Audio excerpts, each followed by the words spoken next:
It's less about trying. You ain't never gonna follow it. Let me talk to you like, what do you fuck this music? With baseball bats and shit, on the rap shit. They got niggas killed for nothing, right? And maybe in some cases for something. Like it wasn't like niggas was angels and shit. Like niggas was selling crack, shooting niggas, and robbing motherfuckers. It's all type of stories. And niggas, we look at their records and be like, man, I grew up to this shit, and we bounced to in a club and da da da da. This nigga whooping niggas on the street with baseball bats and shit. So it's like, yeah, some niggas is out here savages. So, you know, as much as we try and like put it on the new, and I recognize this, and that's why I was like, that shit scares me. This 10 years ago, that shit scares me. And you fast forward to today, and it's like everybody dead or in jail. And I fuck these albums, fuck this music. I went to go get them. You know, I went to go get Rondo. Went to his mama house. It's like, yo, nigga, let's go. Right? And let's try, like, let me talk to you. Like, what do you understand, like, what this is? Because all these dudes are young.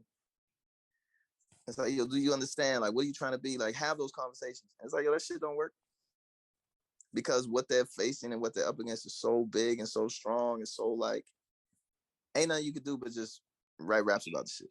Try and follow it. But trying to save niggas, no, sir. Ain't enough basketball courts and after school programs to stop that shit. That's from a nigga from the streets, from the hood, with real niggas in the streets, telling you straight up, here's the summary of that shit. You ain't never gonna stop that shit until everybody's dead.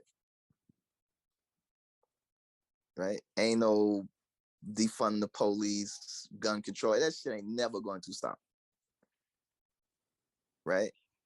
And so it's less about, and you hit on the record, it's less about trying to, it's just like, yeah, I don't like that shit, but ain't shit I could do about it. I was a part of that shit. I know all my niggas was part of that shit. Niggas was drilling way before that shit when niggas called it gangster rap. And yeah, all right, fuck it. Tell niggas, and then everything a nigga will say will come true.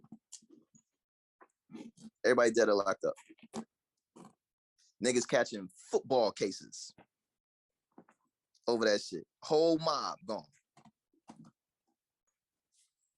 Right? Super, like, all the money in the world, all the bitches, all the cars, all the magazine covers, all the interviews, all the sales, all the spins, all that shit, niggas dead. Or facing 100 years, 200 years. Nigga, how you supposed to, what you supposed to do with that shit? You can't do nothing but laugh at that shit. I mean, you don't see any solution at all? Nope.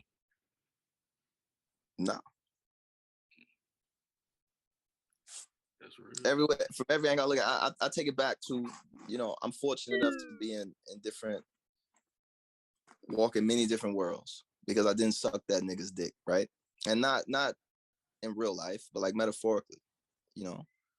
They're like, yeah, you need to bend over and let us fuck you all the way on this one. And you'll be the richest rapper, nigga, all that. And it's like, nigga, I don't care. What? Because I didn't accept that shit.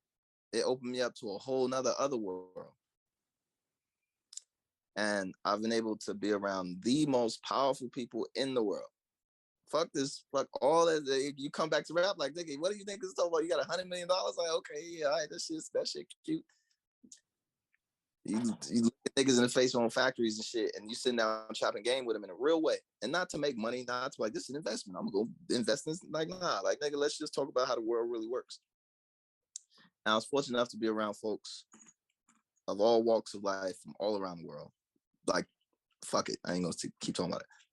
And we was in India. We had this summit in India, and there was a guy there who was building a whole, like, basically a village in India, like his own village, right? And he was from the Brahmin class. So, you know, I don't know if you know about the caste system. The Brahmins are like on top, and then everything underneath is underneath. And he was he's just talking about how, you know, how he's orchestrating his village and how he's kind of doing it from scratch, and, you know, farming and agriculture and all this stuff. Real dope shit. Real, like, you know, save the world shit. And he was telling this story about compost. He's like, yo, you know, there's two types of compost. There's compost that stinks, and there's compost that doesn't. Right? That's it. It's that simple. There's only one solution. You can't make the compost that stinks smell good. It's always gonna stink. No matter what the fuck you do, it's always gonna stink. What you need to focus on is the good smelling compost, and just grow or produce as much of the good smelling compost as you can.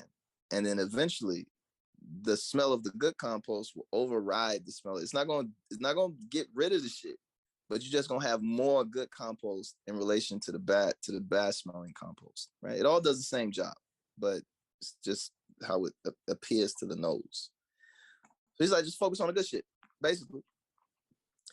Focus on the good people, you know, focus on the folks that have proven, who come out like already smelling good. Like, stop trying to scrub off that nigga gang tattoos. Focus on the kid who ain't got no fucking tattoos,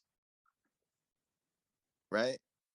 Or focus on the kid who got the I love you mom tattoo, not the I'm gonna kill all my ops, right? He or she may have good tendencies, and it's not to bash them. You talk to a nigga from the streets. Let's not get it confused. I'm from the streets.